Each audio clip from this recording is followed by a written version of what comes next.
Hey everyone, and welcome back. So we're going to talk about how I find inspiration online. Now we already went over how we can stay inspired, and generally that's where I get most of my inspiration. Talking to peers, walking around, studying other people's work, staying knowledgeable about different topics. That's what really keeps me inspired. But I also think that a key to your product design process, this is what I find absolutely necessary, is to have a constant source of online inspiration.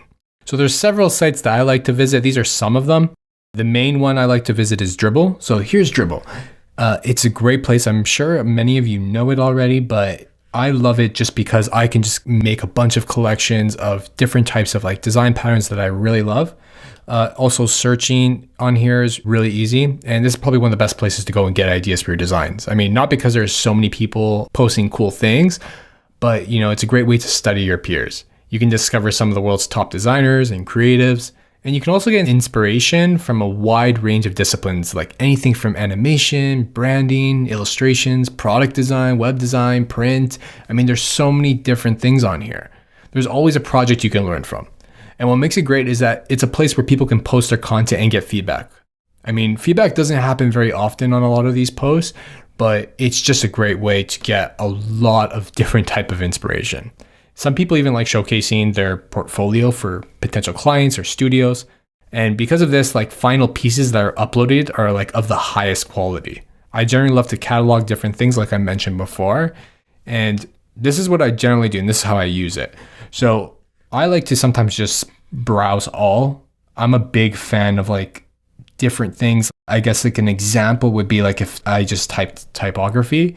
Some people are doing some really interesting stuff that may inspire me.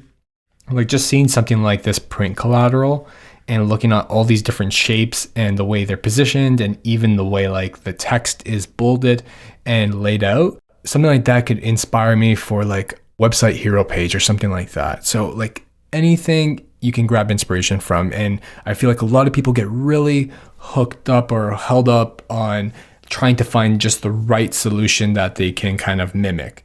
Don't do that. I mean, that's one way to kind of stunt your creativity. So what I like to do is if I'm going to search for something like navigation or mobile navigation, I like to see all these different types of options. So if I go into this is pretty cool. Just the way they have these little kind of micro interactions and animations. So I may just save that, and I have a bunch of different collections. So you can see I have a collection for calculators or carousel forms, color. There's CRM tools that I like to look at. I may save this under mobile navigation. And I can just create a collection really quickly. So this is really cool. And there you go. It's saved. You can even like it if you want. And you can start typing, and some people like to give their feedback or just ask questions. It's a really great place. So this is what I would typically do. I would grab this, I would save it, I would type in mobile navigation and start creating a collection of different ways people have done this if I'm trying to solve for a similar problem that I'm stuck on.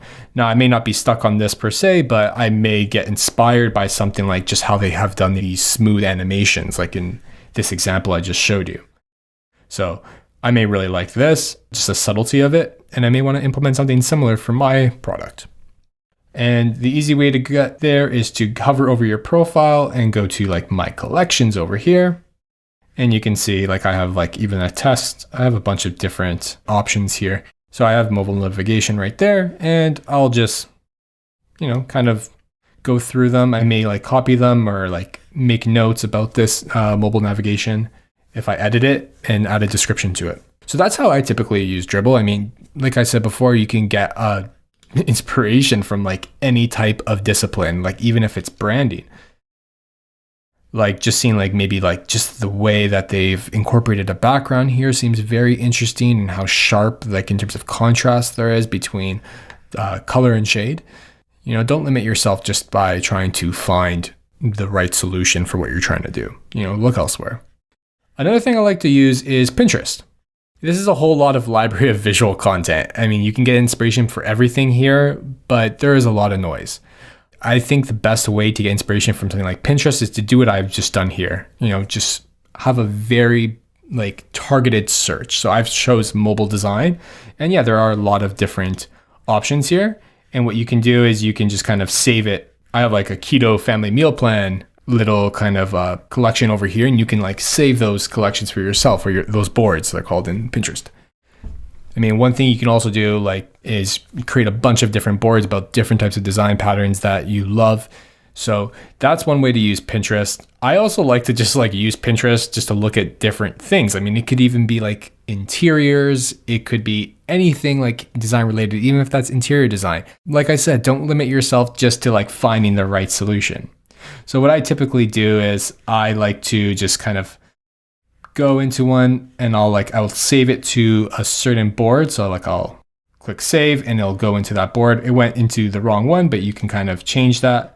You can pick basically a bunch of different boards. You can even make a new one on the go. So that's definitely an easy way to keep track of a bunch of inspiration. There's also a plugin that allows you to actually like save different types of content. So if we go back to Dribbble, so here's my Pinterest extension. And what you can do is like, if I focus on here, I have it pop up over here that I want to save it to somewhere. Even if you're on a different site, you can save things to your Pinterest board. Easy way to use Pinterest and collect inspiration over time. The next one I like to use, I don't use this very much, but I mean, one thing I really love about Behance is that the quality is really good here, and there's a lot of explanation behind some of the work. This is another interesting place to find a bunch of different types of inspiration, whether it be like graphic design, all different types of design. I often use this kind of like alongside Dribbble, but not as much as Dribbble. A good thing to note is that big businesses will spend a bunch of money advertising job roles here with hopes of attracting like top talent. So since there are big brands on the lookout, you can expect to find lots of work. There's a lot of great ideas and lots of creativity. So if I go here and I search like mobile, like I can already see there's a bunch of different like options. And one thing that's really great about it that's way better than Dribbble just kind of gives you a snapshot of a design. Over here, like a lot of people like to upload like so much content in regards to the actual app. Like you often only see like just a snippet that looks really good, but you kind of are left in the dark about how the rest of the application pans out and if it's good at all. So this is what like a lot of the different types of like kind of things you'll see on Behance, like a lot of different types of gallery images like this. They'll break down like the challenge or customer development. I like this stuff way more than the pretty screenshots because I'm really interested in like how they solved the problem and how they got to the solution. So some people will often post things like that. I like to see how people even lay out like or define their style guides.